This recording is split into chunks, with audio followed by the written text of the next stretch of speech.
శివ ఇకపై నువ్వు అనామకుడివి కాదు, ఒంటరి వాడివి కాదు, మామూలు వాడివి అసలే కాదు. నువ్వు ఈ లోకంలోనే అత్యంత శక్తి గలవాడివి.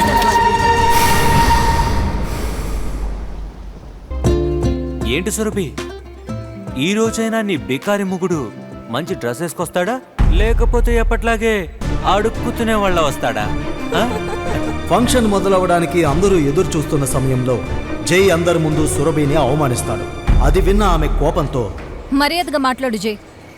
నా మొగుడు పాత డ్రెస్ వేసుకొచ్చినా అది తన సొంత కష్టంతో సంపాదించిందే, అంతేకాని నీలా తాతయ్యకి భజన చేస్తూ కుటుంబ సంపదని దోచుకోలేదు అని సురభి మాట్లాడిన మాటలకి జై కోపంతో ఊగిపోయాడు.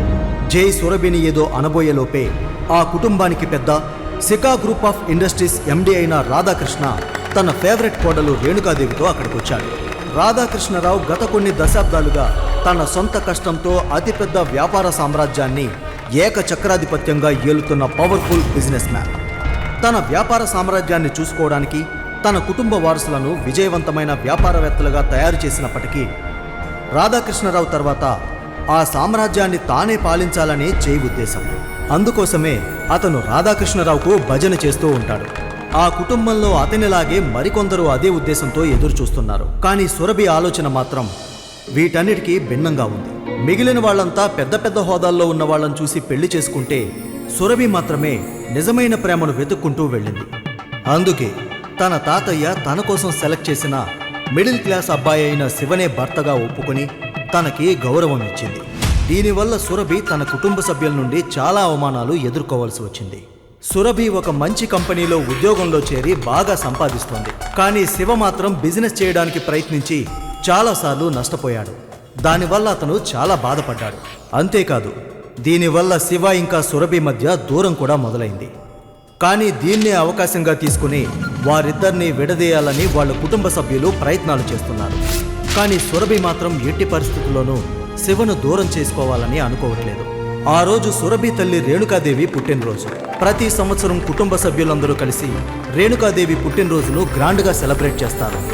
అక్కడ అందరూ తమ హోదాను చూపించుకోవడానికి ఉన్న కాస్ట్లీ నగలన్నీ వేసుకుని వస్తారు. ఫంక్షన్ మొదలవగానే రేణుకాదేవి స్టేజ్ మీదకు వెళ్ళి మాట్లాడడం మొదలుపెట్టింది. నా బర్త్డే పార్టీకి ప్రతి సంవత్సరం మీరందరూ కలిసి రావటం నాకు చాలా సంతోషకరమైన విషయం. ఈరోజు నా పుట్టినరోజు మాత్రమే కాదు, దానితో పాటు మరొక ముఖ్యమైన విషయం మీ అందరి కోసం ఎదురు చూస్తోంది.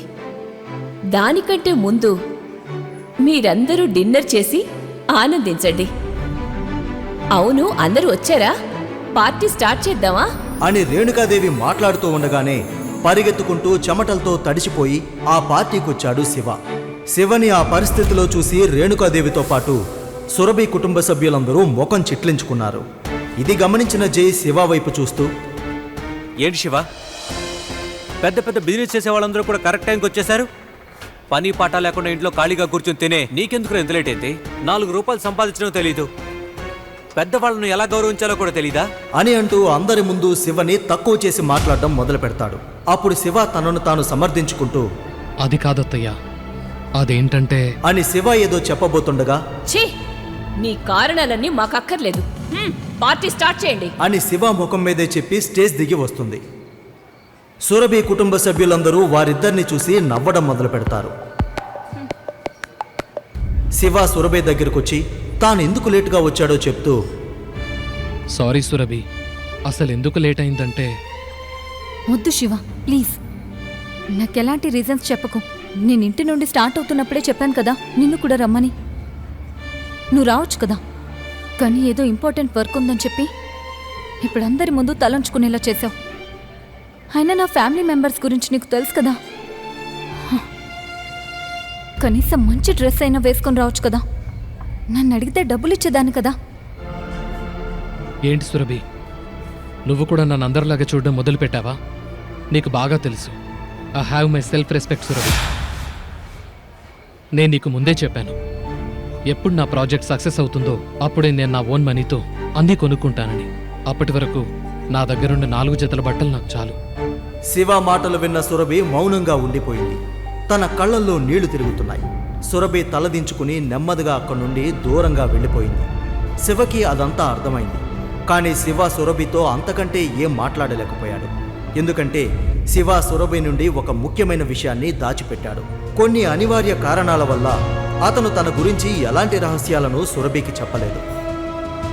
నన్ను క్షమించు సురభి, నేను నిన్ను చాలా బాధ పెడుతున్నాను నాకు తెలుసు. కానీ దానికి త్వరలోనే ముగింపు పలుకుతాను. కుటుంబ సభ్యులందరినీ నీ కాళ్ళ మీద పడేలా చేస్తాను అని శివ తనలో తాను అనుకుంటాడు. ఒకవైపు రేణుకాదేవి బర్త్డే పార్టీ గ్రాండ్గా జరుగుతుంటే అదే సమయంలో హైదరాబాద్లోని మరో పెద్ద business man Purushottam group of industries ఎండి అయిన విశ్వనాథ్ పురుషోత్తం కోపంతో అందరి మీద అరుస్తున్నాడు. ఏం చేస్తున్నారా మీరంతా? ఇంకా ఎంత టైం కావాలి మీకు? అతన్ని కనిపెట్టగలరా లేదా? ఎంత త్వరగా వీలైతే అంత త్వరగా వెతికి పట్టుకోవాలి. అదేంటంటే అందరూ చాలా ట్రై చేస్తున్నారు సార్, కానీ అతను ఎక్కడున్నాడో ట్రేస్ చేయలేకపోతున్నాం సార్. చిన్న క్లూ దొరికినా చాలు sir. But we are totally clueless sir అని తన స్టాఫ్ మెంబర్స్ చెప్తున్నారు. What? You people are still searching for a clue? ఇప్పుడు నేను చెప్పేది జాగ్రత్తగా వినండి. అతన్ని ఎంత త్వరగా కనిపెడితే మీకంత మంచిది, లేదంటే మీ అందరి తలలు ఎగిరిపోతాయి అని విశ్వనాథ్ తన స్టాఫ్ అందరికీ వార్నింగ్ ఇవ్వడంతో వారి ముఖాల్లో చావు భయం కనిపించడం మొదలైంది. విశ్వనాథ్ పురుషోత్తం హైదరాబాద్లోనే నెంబర్ 1 బిలియనియర్. రాజకీయాల్లో కూడా అతనికి ఎంతో పేరు. రాధాకృష్ణ కంటే 50 రెట్లు ఎక్కువ డబ్బు, పేరు ప్రఖ్యాతులు ఉన్నవాడు. అతను తనకు కావలసినది ఎప్పుడు కావాలంటే అప్పుడు, ఎలా కావాలంటే అలా, ఎక్కడ కావాలంటే అక్కడ పొందగల వ్యక్తి. కానీ ఇంత బలమైన వ్యక్తి ఇప్పుడు ఎవరిని వెతుకుతున్నాడు? అతని ఈ పరిస్థితికి కారణమేమిటి అనే ప్రశ్నలు అతని స్టాఫ్ మెంబర్స్ అందరిలో ఉన్నాయి. ఇక్కడ రేణుకాదేవి బర్త్డే పార్టీలో శివ ఎవరితోనూ కలవకుండా ఒంటరిగా ఒక టేబుల్ దగ్గర కూర్చున్నాడు. ఇలాంటి ఫంక్షన్కి వెయిటర్గా కూడా పనికిరాని వాణ్ణి అల్లుడు అని చెప్పే పరిస్థితి తీసుకొచ్చావు కదే. దయచేసి ఆ దరిద్రాన్ని ఇంకెప్పుడు తీసుకురాకు. శివ నా భర్త, నేనుంటే తను కూడా ఉంటాడు. ఒక అనామకుడిని, అనాథని, బికారిగాణ్ణి భర్తగా చెప్పుకోవడం నీకు బాగుంటుందేమో కానీ ఆర్కే గ్రూప్ లాంటి చరిత్ర కలిగిన ఈ ఫ్యామిలీకి అస్సలు బాగుండదు. మా అమ్మ మాటలేం పట్టించుకోకు. ఆంటీ అన్న దాంట్లో తప్పే ఉంది. శివ అనాథ, అనామకుడు, బికారే కదా. పెద్దాయన మీ అందరినీ పిలుస్తున్నారు. మీరు అవసరం లేదు, కూర్చోండి.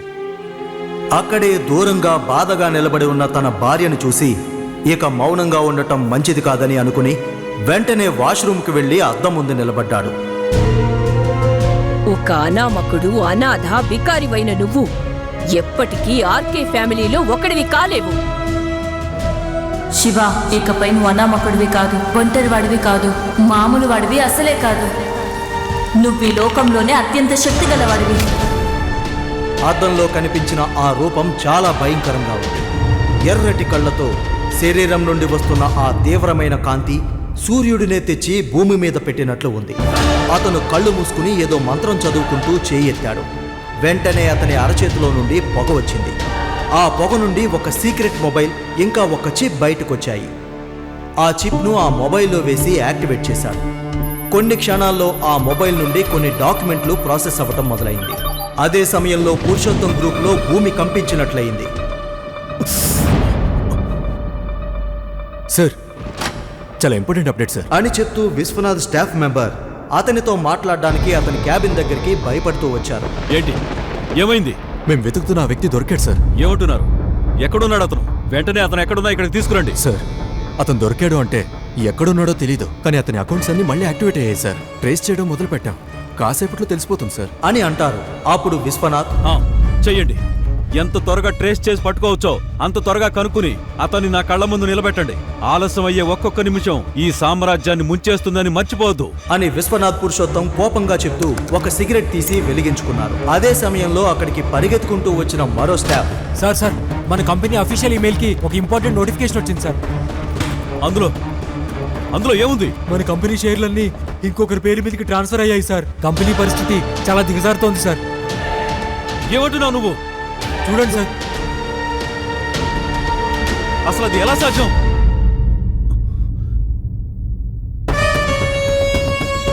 షేర్లని ఎవరి పేరు మీదకి ట్రాన్స్ఫర్ అవుతున్నాయి? సార్, అది చెప్పడానికి భయంగా ఉంది సార్.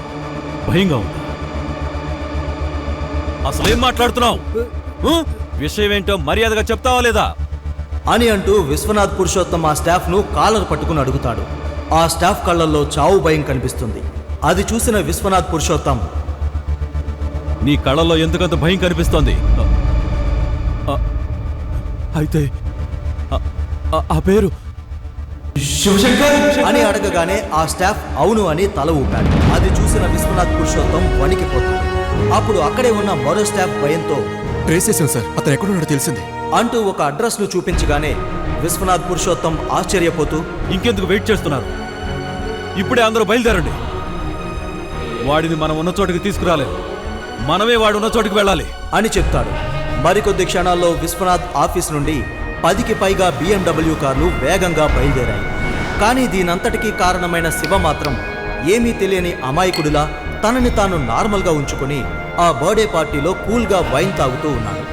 అది చూసిన జై శివని ఇబ్బంది పెట్టడం మొదలుపెట్టాడు. చీప్గా జ్యూస్ షాప్ నడుపుకునేవాడివి, సిటీలోనే one of the best prestigious company RK group ఫ్యామిలీకి అల్లుడు ఎలాగయ్యావో అర్థం కావట్లేదు. ఏంటో శివ, ఏదో మాయ చేసి మా ఇంటి అమ్మాయిని పెళ్లి చేసుకున్నావు. తన దయ వల్ల నీకు ఇలాంటి స్టార్ హోటల్లో తాగే అదృష్టం కూడా దక్కింది. కానీ కొంచెం కూడా సిగ్గులేదా?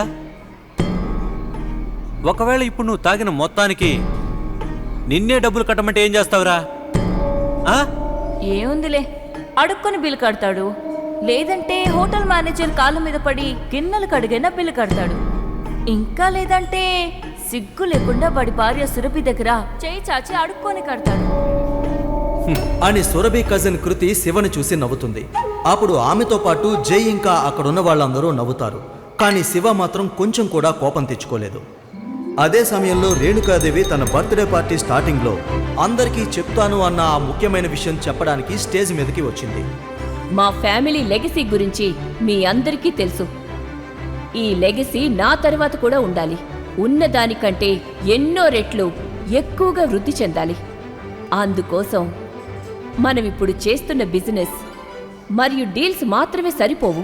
దానికోసం చాలా సంవత్సరాలుగా ట్రై చేసి ఇప్పుడు పురుషోత్తం గ్రూప్తో ఒక ప్రాజెక్ట్కి సైన్ చేశాను. దానివల్ల ఖచ్చితంగా మన షేర్ వాల్యూ పెరుగుతుందనే నమ్మకం నాకుంది అని రేణుకాదేవి చెప్పగానే అక్కడున్న వాళ్ళందరూ ఆశ్చర్యపోయారు.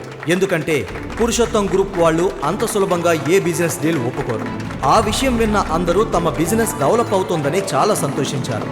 అందులో జై అయితే తన మనసులో ఎన్నో కలలు కన్నాడు. కానీ ఒక మూల కూర్చున్న శివ మాత్రం అందర్నీ నవ్వుతూ చూస్తున్నాడు. అప్పుడే ఎవరు ఊహించిన విధంగా ఆ స్టార్ హోటల్ బయట ఏదో ఒక హడావుడి మొదలైంది. విశ్వనాథ్ పురుషోత్తం కార్లు అక్కడికి వచ్చి ఆగాయి. అప్పుడే ఆయన తమ స్టాఫ్తో పాటు వేగంగా అడుగులు వేస్తూ లోపలికి వెళ్లి రేణుకాదేవి బర్త్డే పార్టీ జరుగుతున్న హాల్లోకి వస్తారు. ఆయన్ని చూసి రేణుకాదేవి ఇంకా ఆమె కుటుంబ సభ్యులు ఆశ్చర్యంగా నిలబడ్డారు. అంత పెద్ద వ్యక్తి అక్కడికి ఎందుకు వచ్చారా అని అందరూ షాక్ అయ్యారు. కానీ ఒక రహస్యమైన కారణం వల్ల ఆ కుటుంబ పెద్ద రాధాకృష్ణ మౌనంగా చూస్తూ ఉండిపోయారు. అప్పుడే రేణుకాదేవి స్టేజ్ దిగి విశ్వనాథ్ ఎదురుగా నిలబడి అతి వినయంగా, విశ్వనాథ్ పురుషోత్తం సార్, మీరు ఇక్కడికి వస్తారని నేను కల్లో కూడా అనుకోలేదు. ఇప్పుడే మన కంపెనీల మధ్య జరిగిన బిజినెస్ డీల్స్ గురించి అనౌన్స్ చేశాను. అంతలో మీరే ఇక్కడికి వచ్చేశారు. ఈ రోజును మేమెప్పటికీ మర్చిపోలేం అని రేణుకాదేవి మాట్లాడుతూ ఉండగానే విశ్వనాథ్ పురుషోత్తం ఇంకా మాట్లాడింది చాలు అన్నట్లు, మీరు తప్పుగా ఆలోచిస్తున్నారు రేణుక గారు. నేను ఇక్కడికి వచ్చింది మిమ్మల్ని చూడటానికో లేదా మీ ఫంక్షన్లో పార్టిసిపేట్ చేయడానికో నేను ఇక్కడికి రాలేదు. నేను ఇక్కడికి వచ్చింది శివ కోసం. ఏంటి, శివ కోసమా అని వెతుకుతూ ఆయన గంభీరంగా చెప్పిన మాటలకు అక్కడున్న వాళ్ళందరూ భయంతో వణికిపోయారు. సురభి ఆశ్చర్యంగా తన భర్త శివ ముఖంలోకి చూస్తుంది. జై అయితే షాక్లో అలానే నిలబడిపోయాడు. ఏంటి, ఏం మాట్లాడుతున్నారు విశ్వనాథ్ సార్? శివానా? మీరు వెతుక్కుంటూ వచ్చేంత పెద్ద వ్యక్తి వాడు. చెప్పి ఉంటే మేమే పంపించేవాళ్ళం కదా. అవును, వాడినెందుకు మీరు అని రేణుకాదేవి అనగానే విశ్వనాథ్ పురుషోత్తం ఆమె వైపు కోపంగా చూస్తాడు. అప్పుడే తన టేబుల్ నుండి స్టైల్గా లేచిన శివ నడుచుకుంటూ వచ్చి విశ్వనాథ్ ముందు నిలబడ్డాడు. చాలా నెలల తర్వాత శివను డైరెక్ట్గా చూస్తున్న విశ్వనాథ్ శరీరం వణికిపోయింది. ఆయన శివ ముందు కూర్చుని అతని 2 చేతులు పట్టుకుని ముద్దు పెట్టుకున్నాడు. ఇది చూసిన రేణుకాదేవి కుటుంబ సభ్యులందరూ షాక్ అయ్యారు. జ్యూస్ షాప్ నడిపే శివ ఆర్కే ఫ్యామిలీకి అల్లుడెలా అయ్యాడు? 2000 కోట్లు బ్లాక్ మనీ శివకి ఎలా వచ్చాయి? ఇన్కమ్ ట్యాక్స్ రైడ్ అయ్యేంత డబ్బులున్నాయా? ఇంతకీ ఎవరు ఈ శివ? సంవత్సరమంతా కేవలం 4 జతల బట్టలు మాత్రమే వేసుకునే వ్యక్తి ముందు హైదరాబాద్లో అతిపెద్ద బిజినెస్ గ్రూప్ ఓనర్ మోకాళ్ళపై ఎందుకు కూర్చున్నాడు? శివ శరీరంలో ఉన్న ఆ విచిత్రమైన శక్తి వెనుక ఉన్న రహస్యం ఏంటి? ఉన్నట్టు ఉండి అతని చేతికి ఆ సీక్రెట్ చిప్ ఎలా వచ్చింది? తనని పెళ్లి చేసుకుని గౌరవించి ప్రేమిస్తున్న తన భార్య సురభి దగ్గర శివ నిజాన్ని ఎందుకు దాచాడు? సురభికి తెలియని శివ అసలు ముఖం వెనుక ఉన్న రహస్యం ఏంటి? ఈ ప్రశ్నలన్నిటికీ సమాధానాలు తెలుసుకోవాలనుకుంటే ఇప్పుడే డౌన్లోడ్ చేయండి పాకెట్ FM. వినండి శివ ది వారియర్, అది కూడా పూర్తిగా ఉచితంగా. క్రింద ఇచ్చిన లింక్ ని క్లిక్ చేసి పాకెట్ FM యాప్ ని ఇన్స్టాల్ చేసుకోండి. Stay tuned to Pocket FM.